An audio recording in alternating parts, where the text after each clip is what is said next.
Now you know why it's called an Indian summer. It's easy to arrange.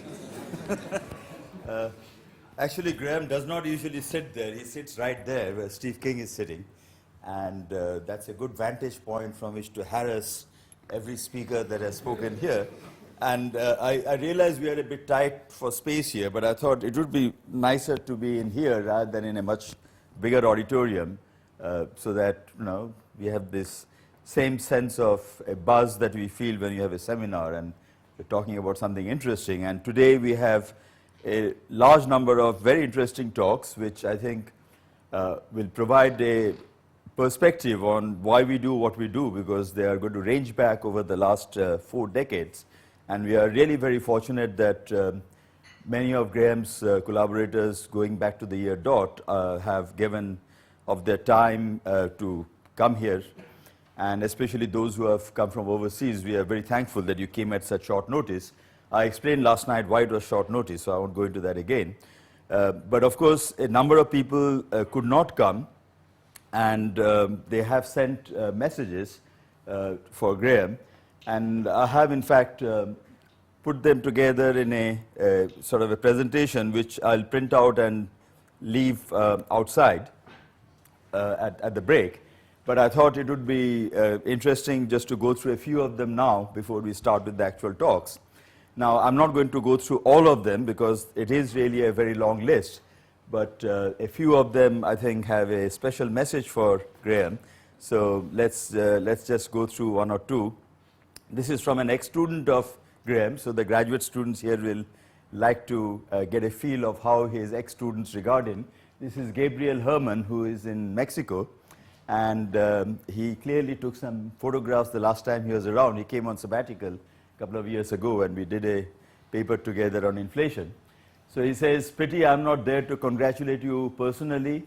I suppose you'll be moving to a smaller room," which is true, well guessed. "Please do not forget to bring along my DPhil thesis," up there, right? And it's still there. And so you will have to make sure that you take it to your new office, because when you invite me for my 3rd sabbatical, hint, hint, I want to see it there. Anyway, so this is what Gabriel looks like. And I don't know where he got a lake in Mexico City, but that's where he is.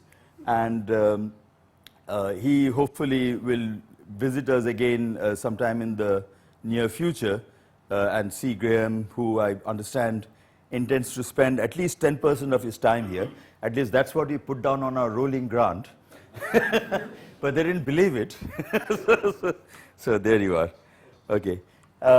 Next one is from Ian Halliday. It's a very short one, but I thought it had a nice joke in it. He says, "I still remember your description of me as part of the Russian school. Still not sure whether to be flattered or not." I thought that was really well put. Indeed, he's of the Russian school. Russian colleagues will, I don't know if they know him, but yes, he's certainly of that persuasion. Gordy Kane, who is, of course, a long-time friend and collaborator of Graham, has sent a long message. And I think, well, as I said, I'm not going to read through all of them. There isn't time. But we have received many messages like this from many colleagues of Graham who couldn't be here today. And obviously, there are some common points. But I think it is also interesting how each of them has identified a different aspect of Graham. So, for example, he says, "It was very good for most of us to have someone around who was better at physics." We know about that. Squash, I referred to that last night. I forgot to mention house building. Not many of you might know that Graham is a dab hand at plumbing, and I understand from Ruth, also electricals. So the next time you're considering an extension, don't give up your day job just yet. You certainly could have made more money at that, yes, that's for sure. Chris Llewellyn-Smith deeply regrets he could be here today. He obviously would have very much, he's in Beijing, I believe. And he has a nice joke. He says, 10 or more years ago, I bumped into the recently retired philosopher John Lucas in the street. I asked him how he was enjoying retirement. John replied, "It's fine, but I miss the holidays." So I think Chris is in the same position now, so I'm sure he's missing his holidays. David Miller reminded us that Graham had actually been doing experimental, well, phenomenology related to experiment back in the 70s. And some of you in the audience may not even know what Nimrod is or was. It was an accelerator at Rutherford Lab, which is now called, no, it's not, I don't know what it is called now. It was then called Council for the Central Council of the Research Councils, which I thought was a wonderful acronym. And anyway, so that's where there was a bubble chamber experiment, and the last talk today will be by Alan Martin, Graham's supervisor. Is Alan here yet? He'll be here shortly. He will tell us about that work later. Stuart Raby, who is another, like Gordy Kane, longtime collaborator of Graham, has sent a message, and I'm not quite sure what this is. I remember the first summer we met floating down the Arkansas River near Aspen. I mean in the river and not on the raft. Sounds intriguing. This was great fun until the two rivers met. What was that about? Well, one river was 20 degrees cooler than the other. Ah, I see. Okay, that would explain it. Fine. Pierre Ramond, actually they sent it to Herbie, who kindly gave it to me. This is quite amusing. And in fact, it's really worth going through it in detail. He says, when Graham went to Caltech, Glenys Farrar announced that her new postdoc had arrived from CERN. But in fact, I learned that Graham is not, nor ever was, anybody's postdoc. And of course, they got to be good friends and collaborated, etc. And apparently, you missed out on identifying that the Pechoquin symmetry could be high scale. All right, well. That's fair enough. We've got to leave something to the rest of us. And this is a nice story that apparently Richard Feynman came into the office and asked Graham about running couplings in QCD, in quantum field theory in general, and Graham answered him. And before he's finished, Feynman interrupts and says something like, "Oh, that's what it is. I know that." So because apparently Feynman did not make a habit of asking people to explain things to him. And well, there is Pierre Ramond's recent picture. I think this was taken in Korea. And there is a picture of the young Graham, as he says, trying to destroy physical property. He thinks that free from admin duties, he will be that much harder to keep up with. Well, actually, I don't think you have let admin duties ever hamper you excessively. So I think it is. We certainly expect to see an explosion of activity in the near future.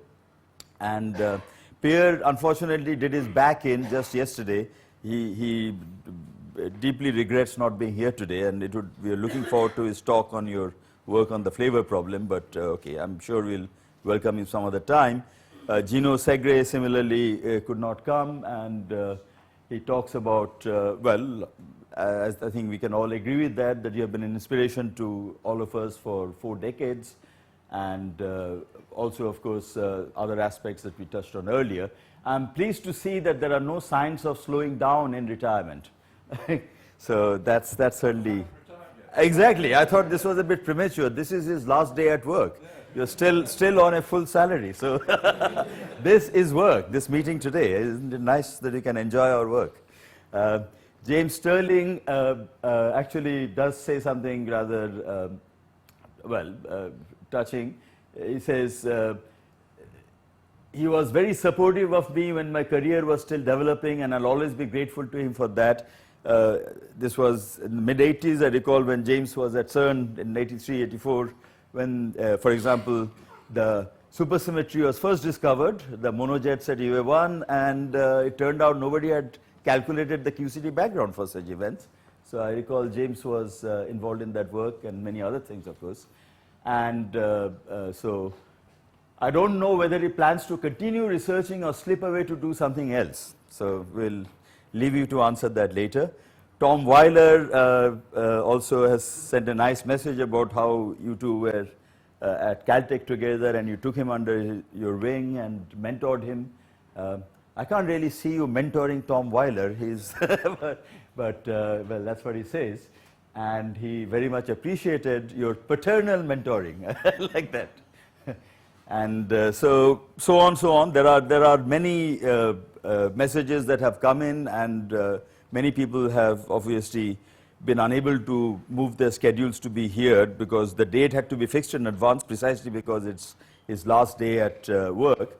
And in particular, I should apologize to people like Lawrence Hall and Ricardo Barberi and Bill Spence and Frank Close and others who really would have liked to be here today. They have worked. Frank actually, I was not really convinced by his excuse. He's playing in some tennis match in Pau.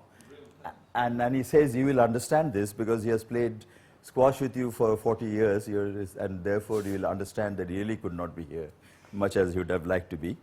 And in fact, the benefit of your wisdom on court was rather useful to him. So, okay, so there are very, very many people, and we have collected together all their messages, and I'll of course hand them on to Graham, and as I said, I'll put them on the table outside in the break. But although it is a matter of regret that so many people could not be here with us today, I think many more are here in actuality, so let's get on with GrahamFest.